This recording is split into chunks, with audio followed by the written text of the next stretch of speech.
if you study rites of passage, it's like every culture has had this. It's like a cultural education. And now we've replaced it with like internet or something different. We've replaced it.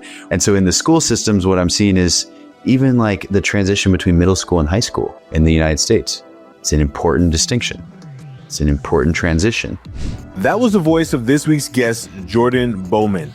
Jordan is the executive director of a community nonprofit organization called Journeymen, based in the Raleigh-Durham Triangle, which mentors teenage boys and young men on their journey to becoming men of integrity, developing tools of self-awareness and emotional intelligence in an intergenerational community.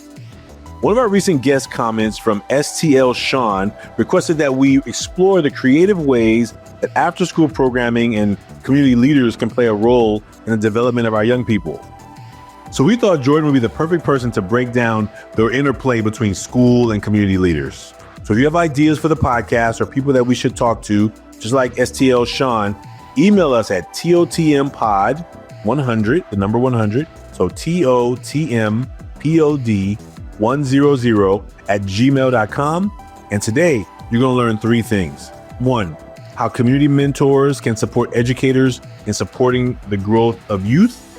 2, how rites of passage can change a young person's life. And 3, the bio-psycho-social spiritual framework and how to use it to meet the needs of our young people. Take out your notes and let's start the show. As a male educator at your school site, it can get lonely. Only 23% of K-12 educators in America are male. And just think about what this gender gap means for your male students. They experience disproportionate levels of discipline. This is a show for male educators who want to feel more understood by their community and want to create emotionally safe classrooms and schools for the next generation of male students.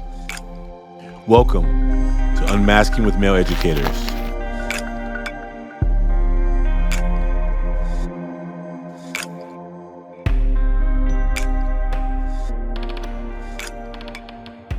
Since you're one of our guests or our previous guests, will you just let folks know who've not seen you before, who've not met you?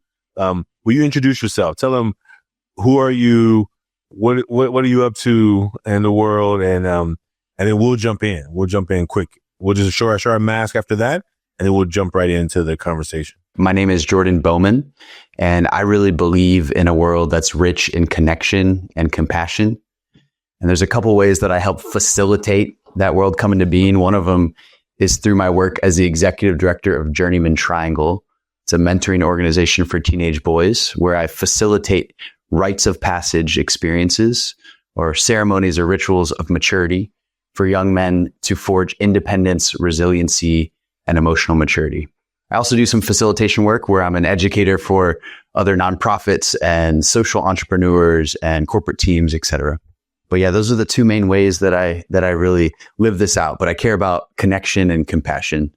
And that brings me to this work as an educator. And it's brought me and Ashanti together, which I'm really grateful for. Thank you, brother. Thank you.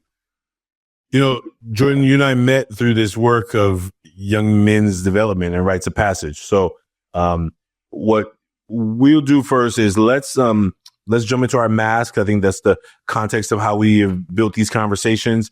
And you can share yours first, or I can share mine first, and just share the front and the back together. So the front and then the back, and then I'll share the front and then the back, but you can decide who you want to go first. So I want to make room for you. You're the guest. You get to decide. You went first last time, right? So I'll go first this time. I think that's what I want to do. Okay, fantastic. I've made a couple masks, and as you see, I've got some of my an OG mask back here that I made many years ago. Hey. We're not going to talk about that one, but this mask for this show, I made on the front of the mask, I've got the words curiosity, vulnerable / authentic, and then enabling structure. So I really thought about, I like to create enabling structure so people can have transformational experiences. And then there's lots of curiosities and questions in my head that lead to different directions the group or an individual can go. And I thought a little bit about structure on this side and flow on this side. So that's the front of my mask. That's how I present that color purple for me represents like a groundedness and like a depth on the front of the mask. Usually I have a big smile on my face. And then the back of the mask, I wrote overwhelm, uncertainty, and deeply caring or a deep care. And in this work, I sometimes get overwhelmed. I sometimes am not sure of the best question or the best direction or advice to give young people. So I do feel uncertain. I do feel overwhelmed at times. And I often hide those or don't show those things. And then the last one that was actually a surprise to me as I was writing it, I was like, well, I deeply care. I lead with that. That's important. But there's a part of me that cares like a lot. And I realize I have to keep that back a little bit to almost protect myself. There's like I'm really invested in the lives of the kids we work with. And in our work or similar work, there's tragedies, the outcomes of some of these decisions that kids are making when they're in crisis. And sometimes I hide my depth of care because it's scary, the amount of responsibility I have for a young person's life. And I know it's not my fault. Like there was a kid in a similar program who committed suicide a couple years ago, and it deeply impacted me. And I still do deeply care. But I sometimes will put a mask up to prevent myself from like over caring or getting sucked into that, so I can still show up every day, every week. Jordan, thank you. Thank you for sharing that. I appreciate it. A lot of it resonates. So I'm taking in a lot of the words, and let me just share mine. I think it will connect in some of the places that it deeply resonates. So this is the creation. I don't know if it's looking a little scary today, but I don't know, but that's the mask. And I wrote caring, hardworking, and passionate. Like this work, when you talk about those like deeply feeling, I also feel like I think I only recently began to use the caring word. Hardworking is a constant, right?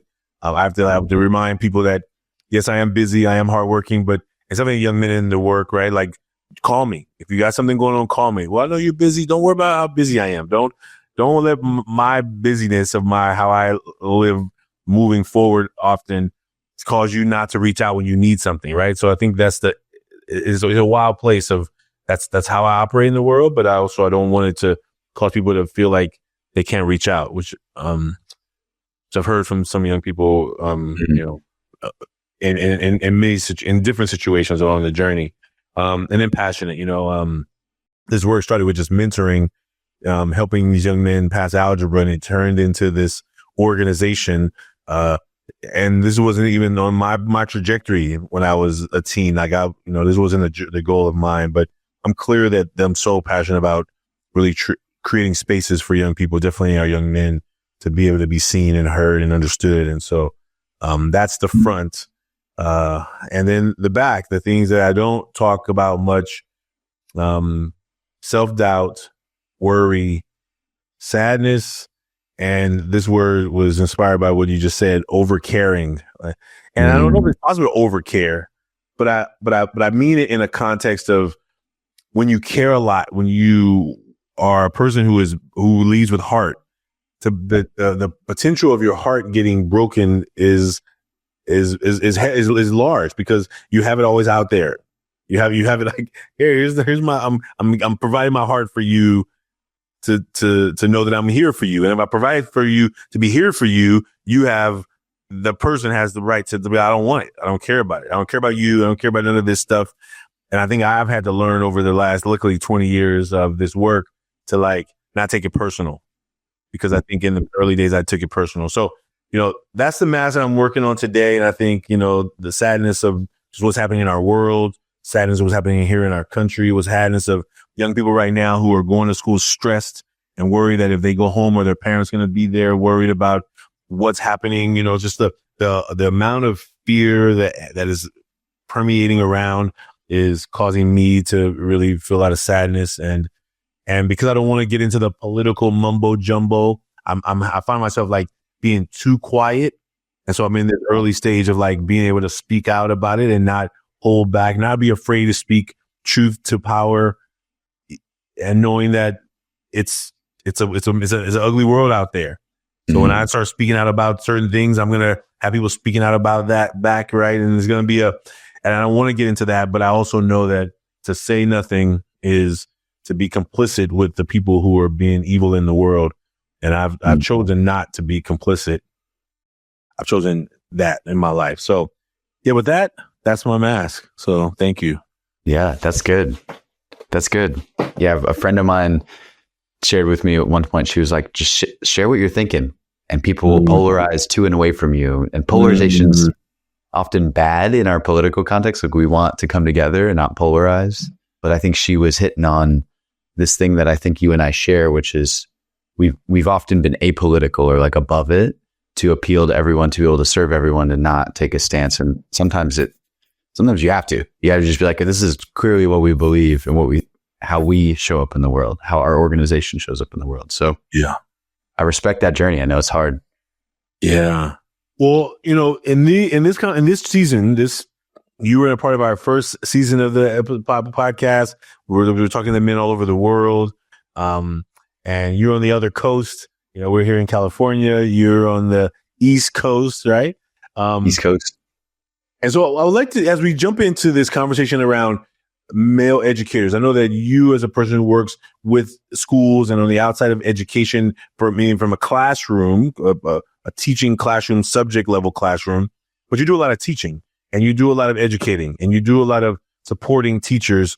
Maybe they don't even know about who you are, right? But a lot of the work you do is in that. So maybe we will jump into that part of the conversation. Like, what are some of the things? I think one of the things we talked about is like, how can the community, how can mentors better support teachers, right? I think that's, maybe we'll start there, and maybe it'll morph to all the other things that we want to talk about, but take it wherever you want to take it and whatever piece of that. But I want to let you start around just what are some of the things you're thinking about in terms of how the community, how mentors can better serve schools, teachers, education as a system. Yeah. Let me see if I can weave this together. I'll talk about my passion for teaching and mentorship, and then I'll kind of weave it into what I'm seeing in the schools right now. Yeah. But I love teachers. I will often, when someone tells me they're a teacher, I'll say thank you for your service, right? Because it's such an important service, and I think they don't get thanked enough. So if you're a teacher out there, thank you. Thanks for listening. Thanks for your service. We're grateful for you. We need you. We support you. My mom was a teacher, and for a brief period in my life, I was homeschooled, and she really embedded in me. Shout out to Mom. I hope you listen to this. I really appreciate a love for reading, but then also like experiential education. So like we would go out and we would glean sweet potatoes from the farms, and we learn about the history of gleaning. And then we learn about the history, like the connections of food systems. And then we take the sweet potatoes home and we cook them in dinner that night. And so like that level of like holistic education and doing it with your hands has been really important to me my whole life.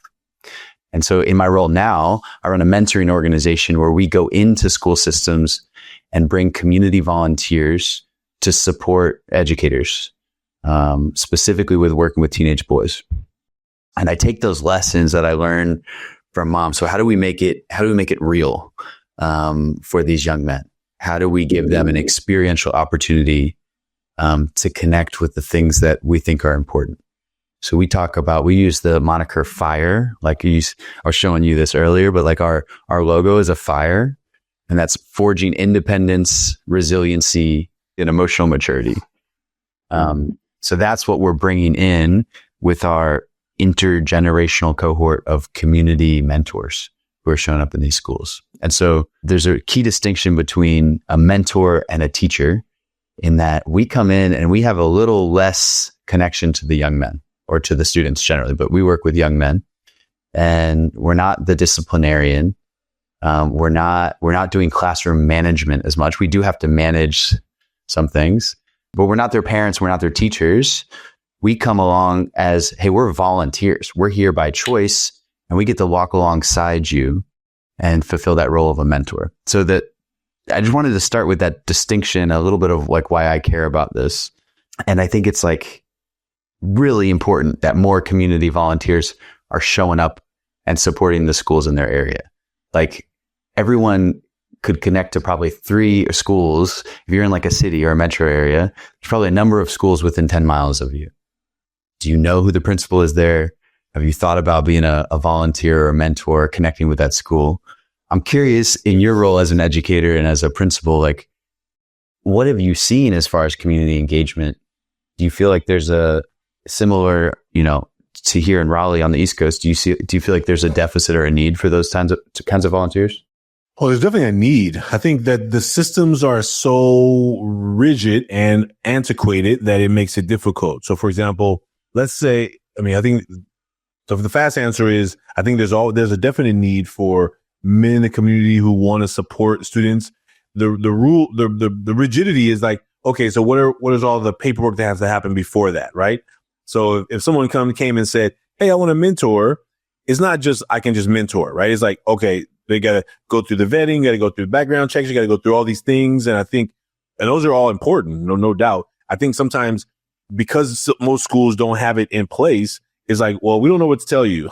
Sorry, you may have to go figure something else out, right? Because schools aren't designed to engage the community. Now, if you're a parent, that's one thing, but then sometimes they're just asking you to go fundraise, right? Can you go be a part of the PTA? Can you go fundraise? And I think that schools don't have it built in a space for mentoring in that way, sadly. I've seen that on the high school level, middle school level, and I've seen it in some of the elementary. But what's different with elementary is that most parents are a lot more engaged in elementary. And then when their kid goes out to middle school, somehow there's something that clicks and they're like, oh, I ain't got to show up no more. They got you, right? You got 6 teachers now. One of them is going to figure it out for you, right? And I think sometimes parents like take a step out when they move to middle school, because you go to back to school night in the middle school and high school. And every community is different. So I'm not going to say I know every community, but the attendance at back to school night changes dramatically. So parents are even less involved. So good luck for a random person who is just caring about young people who want to support being able to get involved when it's, so I think there's a lot of just barriers, not that there's no need. Mm-hmm. Mm-hmm. Yeah. Some of the things when I've been meeting with principals recently, we're doing like 9 different group mentoring circles in 4 schools now. I was asking these principals, I was like, what events do you have coming up? Award ceremonies? Like, can we chaperone field trips? Because we've got mentors who are vetted and trained in our program and are really good role models for these young men. And we're like, I'm asking them, where else can we show up? How else can we support?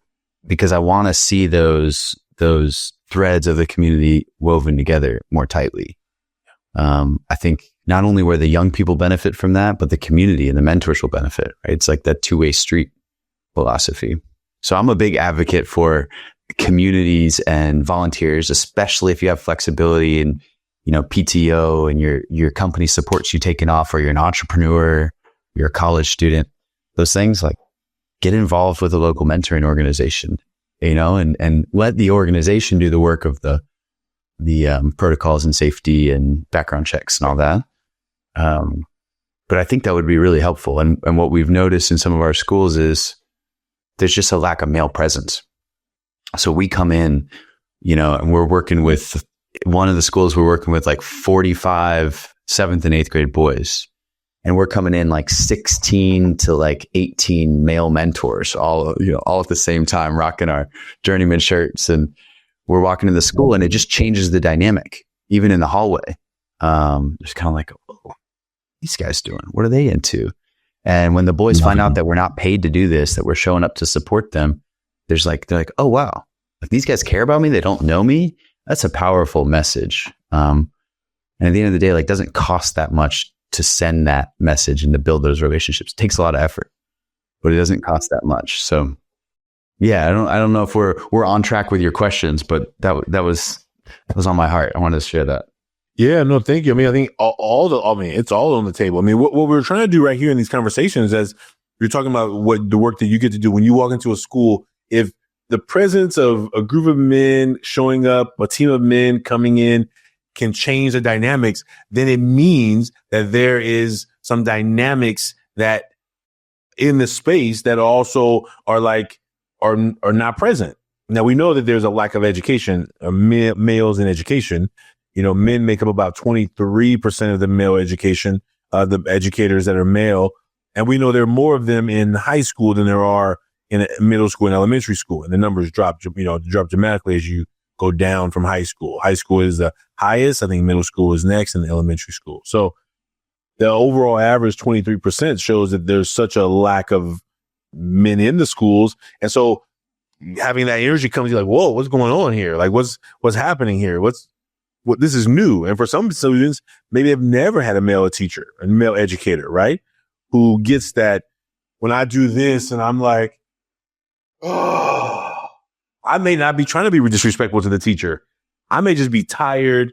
I'm tired of sitting in this hard chair. I just being able to understand you differently. Now I've had students who did that. And I'm like, what, am I boring you or something? You know what I'm saying? Like I've had those conversations with students. No, I'm just tired, sleep. And you're like, okay, well, go take a walk, right? Go get some energy. Go wash your face, right? Like, what are the ways that it doesn't become like, how dare you sigh loudly in my class? As a kid who used to sigh loudly, one, because I was tired, and two, because I knew it would annoy the teacher. So I use my sighs for lots of reasons when I was a student. But when you get an educator who can say, what's going on over there? What's happening? And I think that sometimes our students who don't get seen and understood get accused of behavior that they're actually not even thinking about. Like, I'm not thinking about disrespecting your class. I'm not even thinking about you. I don't want to be in your class, and how many layers that we see happening in schools every day. Like what are you seeing in terms of like how rites of passage, the work that you're doing with Journeymen, can support young men in schools and support them in their education, or support just the holistic growing up of our community? How are you seeing that as an important piece, or how are you seeing it benefit the schools where you all are working? Yeah. Rites of passage. And I've, the phrase has become more common. So I think more people understand what that means, but I would just describe it as it's a rite or a ritual or a ceremony of maturity. So there is in a ritual of maturity, or like a ceremony or celebration. For us, it's a weekend experience. It's like out in nature. But during that experience, we're bestowing freedom and responsibility, and we're sharing that those two are intertwined. And we're asking these young people to think about what kind of men do they want to become, and what patterns and behaviors of childhood do they need to let go of in order to step into that.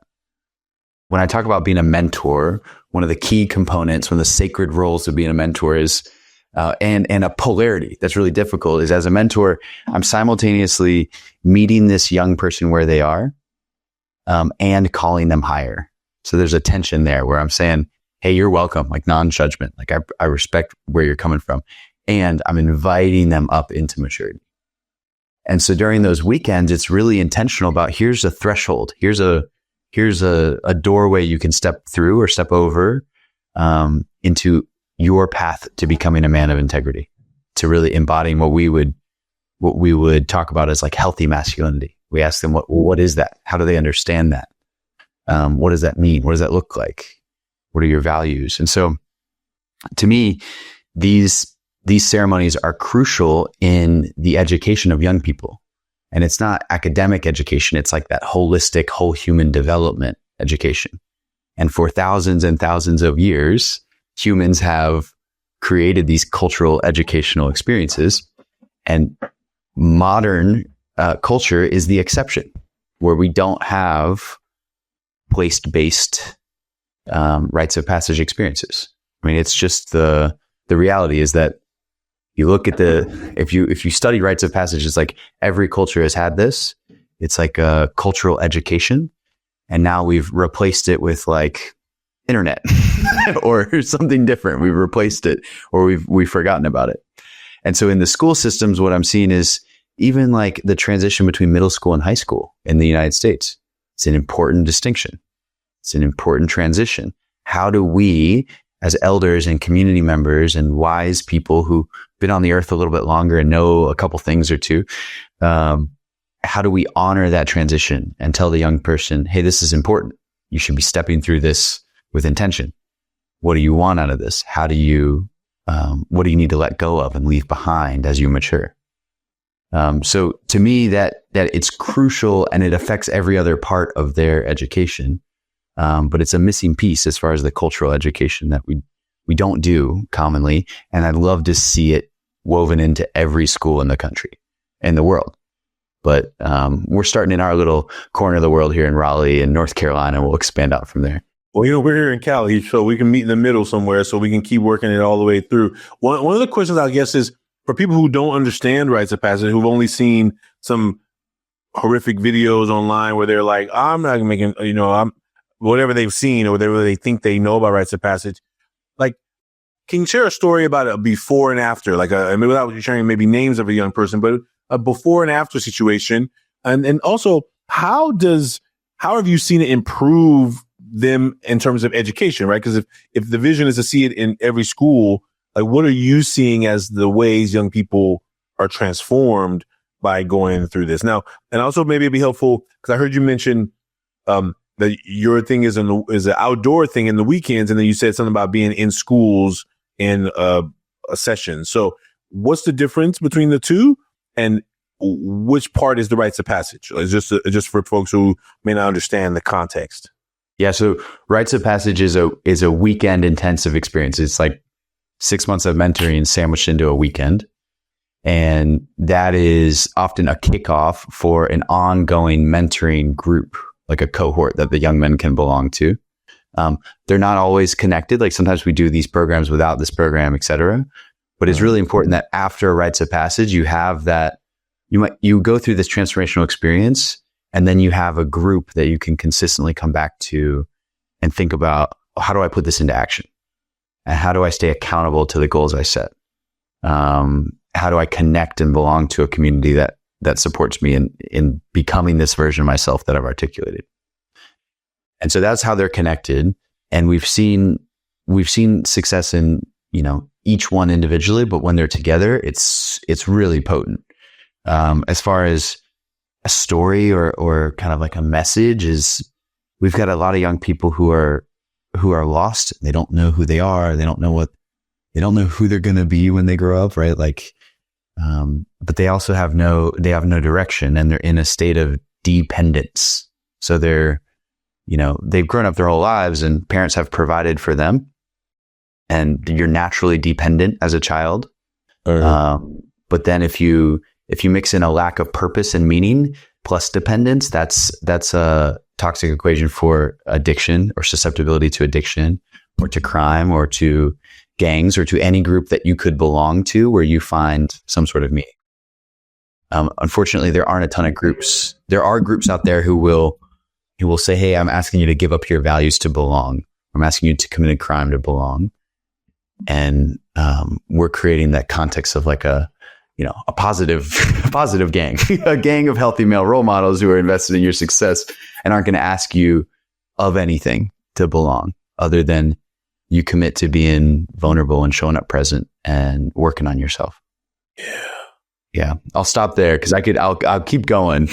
No. Well, I think that, as people out there who may not understand, maybe they've only seen Lord of the Flies, right? And they think, oh, this is what rites of passage is. This is like what they've seen. Like, I think that what we have to do is we have to not only give the new language to people, right? Like, there's been, the organization you're running now, you were a part of it when you were a youth, right? Yeah. I went through rites of passage at 14. Yeah. Yeah. And so now as a leader of the organization, as you get to like put in the new 2025 flavor, right? How does this current quarter century mark what it's going to look like, hopefully for the next, till we get to the mid-century, right? Like, what are the places and pieces that need to be in place? Or how do you find more mentors? How do you find mentors who can make the sacrifice of time, right? I think that there's one layer of like, oh, these are volunteers. And then there's the volunteers, these people who have to actually, this is a job, right? Because I think there's plenty of people who are good at it and who also should get paid for it and compensated for it. I think is important too, you know? So where are you seeing like the needs of young people in your community? What is the story of a young person who, this is what he was like before, or here's what he was going through before, here's how it was showing up in his persona before, and through this work, here's how he shows up now, right? Maybe, do you have a story of a young person that you could share? Yeah. I appreciate that. There's a number of young men I can think of, different stories. The thing that really strikes me about every boy that goes through this weekend is that they come in with their eyes down, kind of like shoulders slumped. They're like uncertain. They're unsure. There might be kind of like a glaze, like on the, kind of like, I'm just like getting by. I'm like, they're wearing a mask, right? And you saw this on the weekend that you came and helped us with. And then by the end of it, by Sunday, they're like joking with their buddies. They're like playing around. They're like, there's a lot more like light and brightness in their eyes because they've been asked hard questions and they've been expected to do hard things. And they were able to meet challenge with like appropriate confidence and competence, and know that they're growing, and that's a part of it. But they've been supported and they've been given the message that like their pain matters. We can't take it from them, but we want to help them turn it into a gift by facing it. And so I think of a number of young kids. There's a young man named, I'll call him Tommy. But Tommy was like really, really hyperactive and really, really distracted, and he wasn't doing well in school, and he was kind of just like stuck in between like video games and phone addiction, and he didn't have like a way to contribute to the world. I would say instead of leaning towards like substance abuse or gangs, he was dependent in a different direction, which was he kind of had this like dependent loop of dopamine addiction through the phones, through the video games. He didn't have a place to belong. He didn't have a place to contribute, and he didn't know like what was his dream, what was his purpose. He was kind of just surviving. And he came through our weekend and he had this like massive breakthrough where he realized like, oh, I really care about this thing over here, but I've been pursuing this, and those two aren't connected. And how do I change my life and the choices I can make to lead me towards the career and the life and the family that I want? He had never been asked to imagine himself 20 years in the future. He's 16 years old. It's a big ask. But through our weekend, he could imagine himself as, oh, how would it feel to, to not have to worry about finances, to be financially stable, to have a family, to have a career that you enjoy, to do coding or to do theater, right? And he was just constantly bombarded by all these messages of who he should be and how he should be. He never really had time and never really felt safe enough to really explore it on his own. And so that breakthrough of the weekend translated to weeks and months and years of kind of coming back to like the dojo, like coming back to the social emotional gym with us and like training and becoming better and stronger. And he eventually became a mentor and he started helping the next generation. So instead of being in a place of dependence, we're in his own interdependence, which is like, who am I? He's explored that question. And he's moved into interdependence, like I belong to a community and I'm loved. And then he's really embraced this like transcendence, which is like, I have a relationship to pain and beauty, to a set of values that are bigger than me. It's not necessarily pain and beauty, but for the psychology nerds out there, that's biopsychosocial spiritual. Dependence, independence, interdependence, transcendence. That's what we help to move these young men through in Rites of Passage and our group mentoring sessions. Can you repeat that thing you said? Because bio-psycho something social. Repeat it again and tell us because I think that's going to be important for educators out there to either look that up or whoever coined that concept. And let's say that one more time. Yeah. Thanks. We're in the weeds a little bit here with the structure, but from a psychology lens, there's this idea of like bio, like biology, psycho, psychology, social, and then spiritual. And those build on each other. So bio is the base, like I'm hungry. Psycho is like who am I? What is my self-narrative? Social is what groups do I belong to? And then spiritual, I would describe as any spiritual journey, but from a secular sense, you could say, what's my relationship to pain and what's my relationship to beauty? Mm-hmm. Right. And those are like layers of looking at something and also looking at development. In Journeymen, what we call it is we say dependence, independence, interdependence, transcendence. And it's the same thing. It's a stack of development, but it tracks very nicely to the bio, psycho, social, spiritual framework. So you said dependence is the bio, independence is the psycho, interdependence is the social, and which one is the spiritual? Transcendence. Yeah, that's powerful. Like we should have just had the whole show talking about that. We could. Yeah, that's fire right there. And I'm writing it down because I've never heard it like this. So I'm trying to like make sure interdependence. Yeah. And middle schoolers are really at that dependence to independence transition, and that's the rites of passage. We're really focusing on that. Then we carry them through. I belong to a group. I have a set of values that are bigger than just me.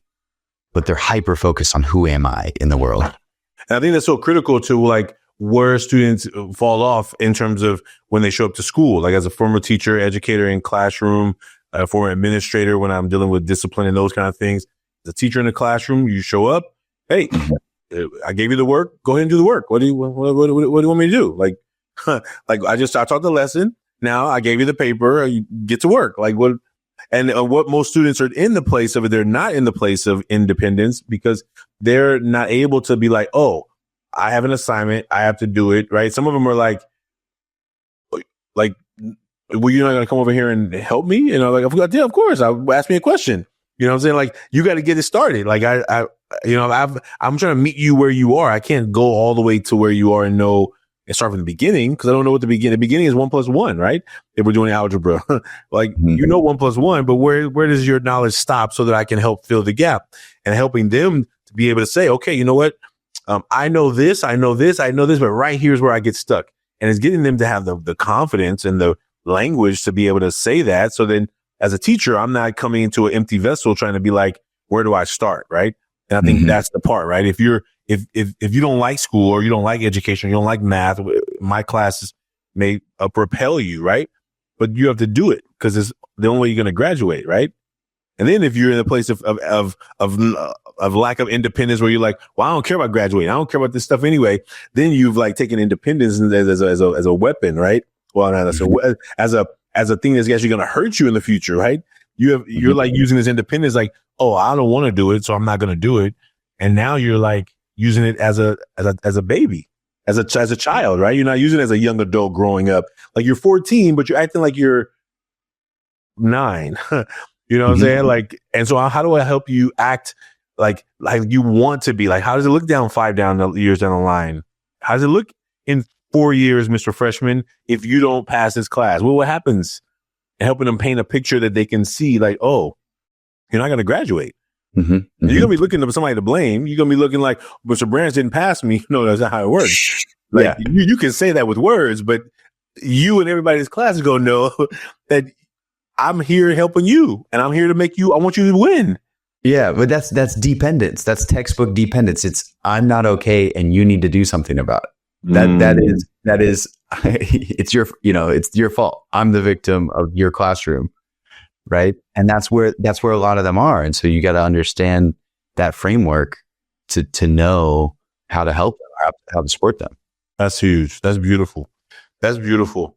You know, as we wrap up this conversation today, where are the areas where you feel like schools can do a better job? Like, where are the areas where you, as an outsider, because now I'm an outsider when I come into schools, even though I've worked in many schools, when I walk in, my brain is already like, choo, choo, choo, choo. You know, you just kind of like you ever seen Terminator, right? Where you have like, that's an old movie, right? Forget. Like you walk up in a situation and you just start seeing these things pop in and you're like, oh man, there's kids over there just sitting around doing nothing. There's kids over here who don't seem like they're engaged. There's kids looking at the ground, like just like definitely defeated. And you can pick up some things that people may not pick up, right? Because you're talking to kids on the inner level, right? So when you walk into a place, you feel some stuff, right? What are some areas that you feel schools could do a better job, and how can we, and as you're doing this work mentoring, how can we grow the level and the reach of the rites of passage in schools? So maybe it's like two questions. Like one, what do you see some things that schools can do better? And then two, what do you need as a organizational leader to grow the reach of the work that you're doing? That's good. Two, maybe three things come to mind. And I wanted the first one, you know, as you were talking about your example of when you walk in, you see, oh man, disengaged or not paying attention. There's some things that, like when we work with schools that have extra supports for the students, what I find is that they are highly, highly structured. And I'd pull a recommendation from Jonathan Haidt's book, The Anxious Generation, and encourage us to think about more unstructured play. So like more opportunities to learn through play. So in an embodied way that will particularly speak to boys, and particularly the ADHD or the hyperactive boys.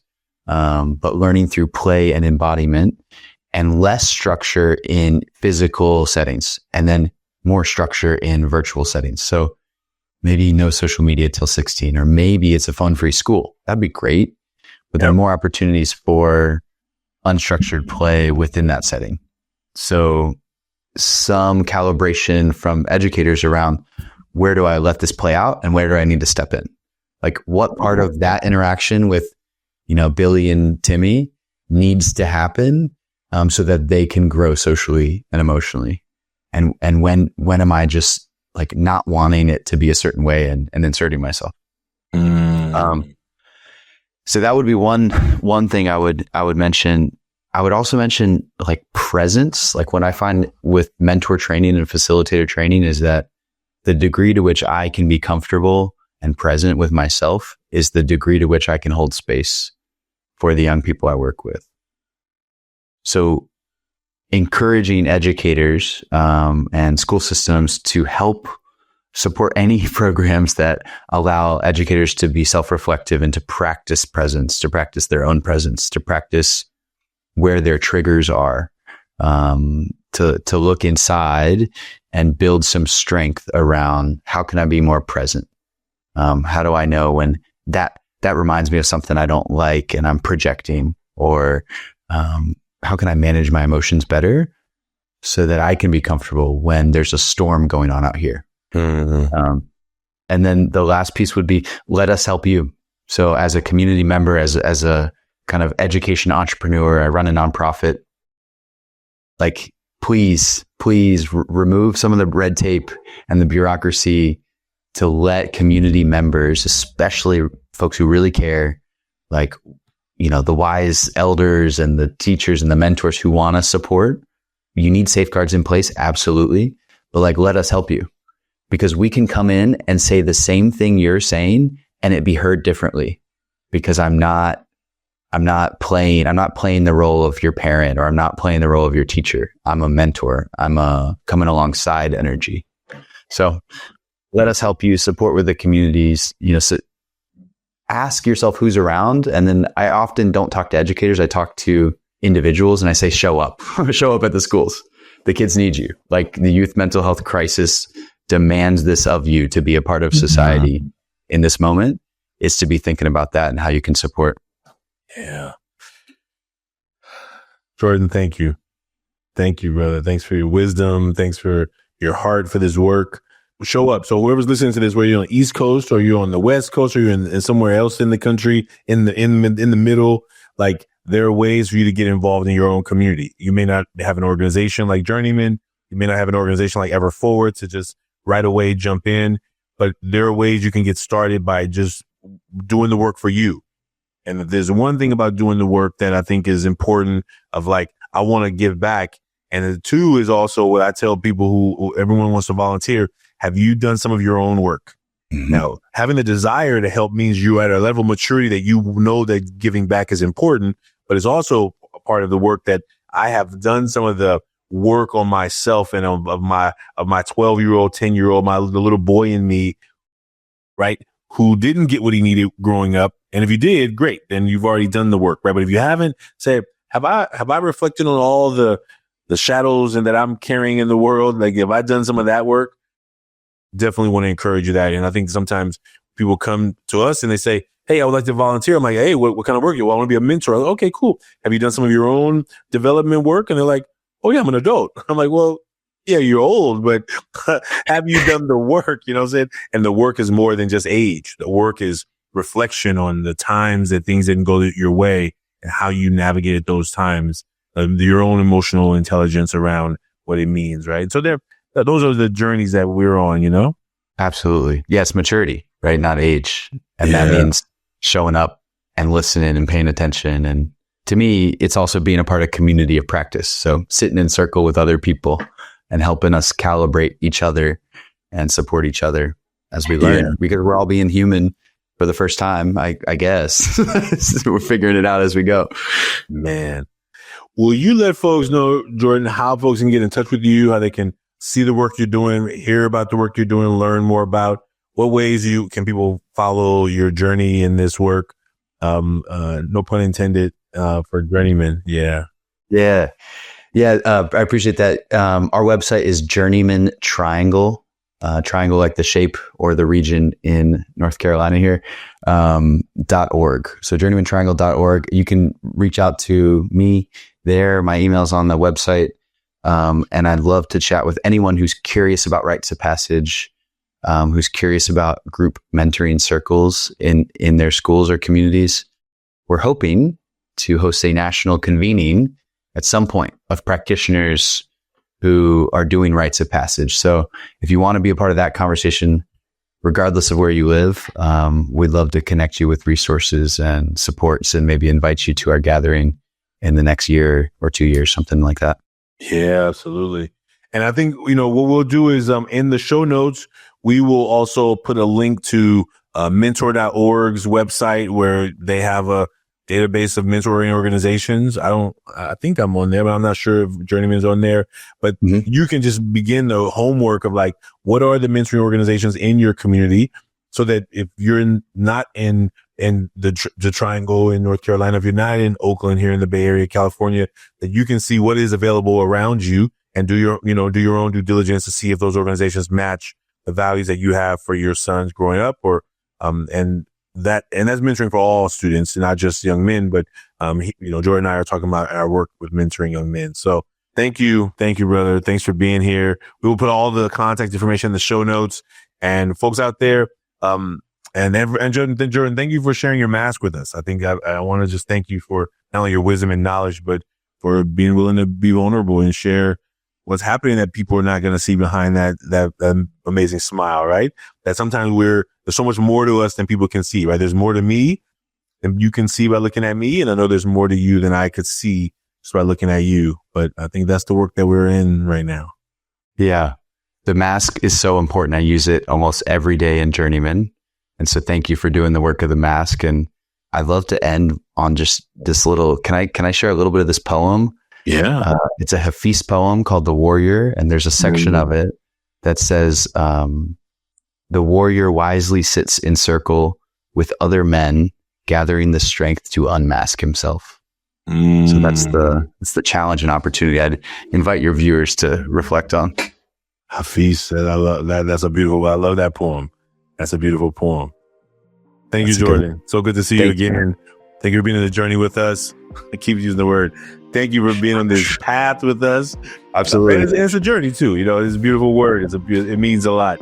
And folks, listen, thank you for being a part of this. You can make your mask anonymously at millionmask.org, and you can share this episode with somebody who you know is looking to be a mentor, looking to do some rites of passage, wants to create. Jordan has the work they can support. Please reach out to him and figure out how you can make the work in your community even more impactful starting today. Thank you so much. Jordan, take care and be well, brother. Thank you. See you soon.